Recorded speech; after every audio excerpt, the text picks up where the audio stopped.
নমস্কার। আজ আমরা বিশ্বকবি রবীন্দ্রনাথ ঠাকুরের লেখা আরো একখানি মজার গল্প রোগের চিকিৎসা পাঠ করে শোনাচ্ছি। রোগের চিকিৎসা এই গল্পটিকে আমরা যতটা না গল্প বলতে পারি তার থেকে হয়তো আমরা এটাকে একটা ছোট নাটক হিসেবে দেখতে পারি, যেখানে অনেক প্লট পরিবর্তন হয় সময়ের সাথে সাথে, এবং এটা একটা খুব রসাত্মবোধক কাব্য। চলুন শুনে নিই রবীন্দ্রনাথ ঠাকুরের লেখা রোগের চিকিৎসা। বাবা, ডাক্তার সাহেবের আস্তাবল থেকে হাঁসের ডিম চুরি করতে গিয়ে আজ আচ্ছা নাকাল হয়েছে। সাহেব যেরকম তাড়া করে এসেছিল, মরেছিলাম আর কি। ভয় পালাতে গিয়ে খানার মধ্যে পড়ে গেছিলাম। ওরে বাবা রে, পা ভেঙে গেছে, তাতে দুঃখ নেই। প্রাণ নিয়ে পালিয়ে এসছি ওই ঢের। রোগীগুলোকে হাতে পেলে ডাক্তার সাহেব পটপট করে মেলে ফেলে। আমার কোনো ব্যবসাও নেই, আমাকেই তো মেরে ফেলার জো করেছিল। এবার আর রোজ রোজ হাঁসের ডিম চুরি করবো না, একেবারে আস্ত হাঁস চুরি করে আনবো। আমাদের বাড়িতে ডিম পারবে। ওই রে, বাবা এসেছে। আমার একটা পা খোড়া দেখলে মানের চোটে আরেকটা পা খোড়া করে দিবি। হারা, হেরো। আগে তুই খোঁড়াচ্ছিস কেন? পা ভাঙলি কি করে? আগে আমি ইচ্ছে করে ভাঙিনি।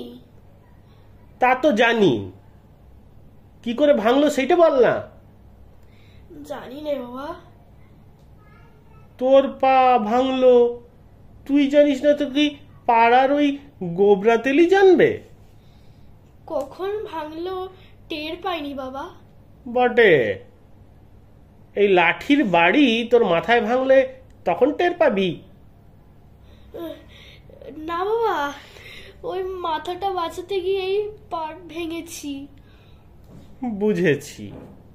তবে বুঝি ওই সেদিনকার মতো ডাক্তার সাহেবের বাড়িতে হাঁসের ডিম চুরি করতে গিয়েছিলি, তাই তারা মেরে তোর পা ভেঙে দিয়েছে? হ্যাঁ বাবা, আমার কোনো দোষ নেই। পা আমি নিজে ভাঙিনি, পা তারাই ভেঙে দিয়েছে। লক্ষ্মী ছাড়া, তোর কি কিছুতেই চৈতন্য হবে না? চৈতন্য কাকে বলে বাবা? চৈতন্য কাকে বলে দেখবি? এ তো আমার রোজই হয়। আমি দেখছি তুই তো জেলে গিয়েই মরবি। না বাবা, রোজ চৈতন্য পেলে ঘরেই মরবো। না, তোকে নিয়ে আর পেরে উঠলাম না। বাবা, তাল এনেছ কার জন্য? আমি খাবো। এই খাও। এ তো ভালো লাগলো না। হারু, কি মা, তোর জন্য তালের বড়া করে রেখেছি, খাবি আয়। হারু। ওই রে, বাবা আসছে, কি করি? হারু, হারা, হেরো। আগে তোর পেটটা এমন ফুলে উঠলো কি করে? বাবা, কাল সেই তালের বড়া খেয়ে। এমন ক্যাক ক্যাক শব্দ হচ্ছে কেন? পেটের ভিতর নাড়িগুলো ডাকছে। কই দেখি, পেটে হাত দিয়ে দেখি।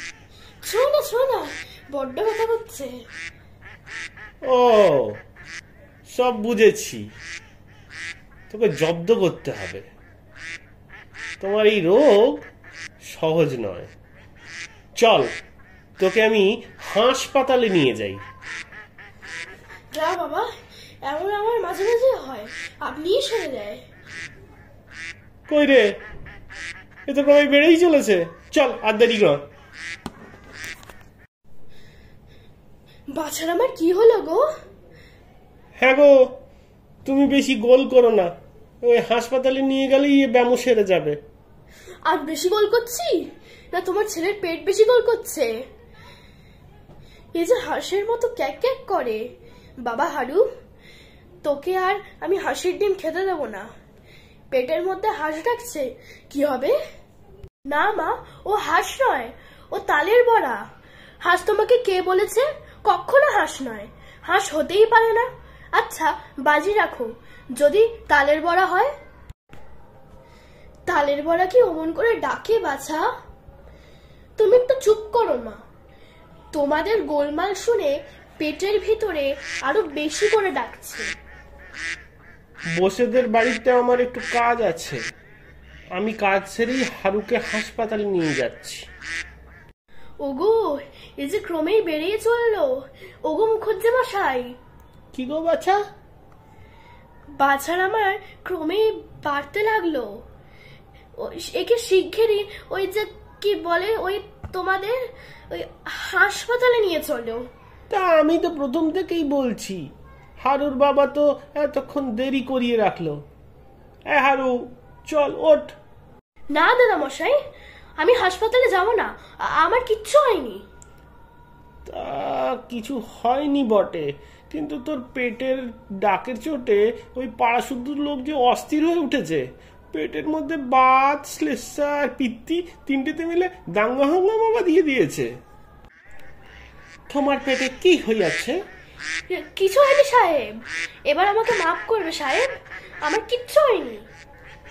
তোমার পেটের ব্যায়াম সমস্ত আমি বুঝি আছি। তোমার গা ছুঁয়ে বলছি সাহেব, আবার কোনো ব্যায়াম হয়নি। এমন কাজ আর করবো না কখনো। কিন্তু তোমার যে ভয়ানক ব্যায়াম হইয়াছে সাহেব, আমার ব্যায়াম আমি জানি না, তুমি জানো? মলে যা, এর যে ডাক কিছুতেই থামে না। তোমার চুরির ব্যায়াম হইয়াছে, ছুরি না দিলে সারিবে না। সাহেব, এই নাও তোমার হাঁস।